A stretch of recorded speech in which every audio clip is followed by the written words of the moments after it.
Yeah. Yeah, man. Yeah, Boy News.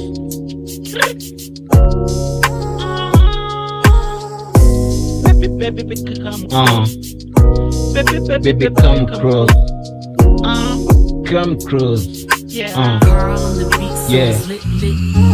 Baby, ndabizi bisaba kwikora. Ndabizi ko bidasaba mahera. Mu rukundo turagendana. Mpiga kashe kuri joro. Baby, ndabizi birahinduka. Wari umutunzi akaba umukene.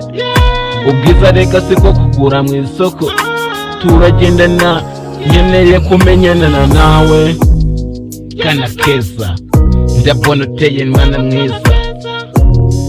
Baby, come close. Urukundo rwawe mbona ari number 1. Baby, come close, ni wowe nkeneye. Ni wowe umutima unyumva nkatuza. Sinzi kubivuga nk'uko wewe umutima nkeneye. Ndabizi ko ari wowe gusa nkeneye. Ndabizi kudasaba amahera. Come close, ni wowe w'urukundo. Ni wowe gusa nkeneye gusa. Baby, kingo ni wowe gusa, ni wowe umutima. Yeah, inyenyeri yanjye umurika. Reka nkwereke umutima wanjye ukeneye. Mbona banzi dutera penaliti bwawe ugatera agashoti.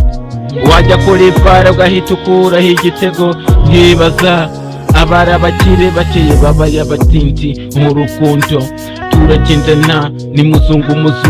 Turakina umupira ariko hakabura uwutsinda. Reka mbaze nkwereke King the Boy. Atera kufura yarangiza ikijyanamo.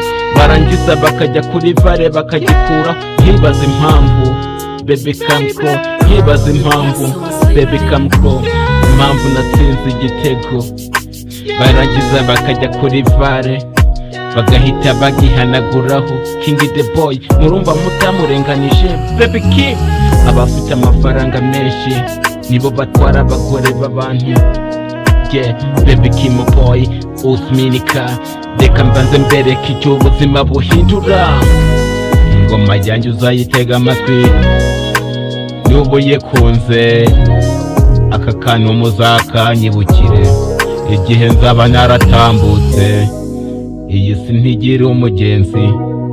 Wari umukire yaciye mukene.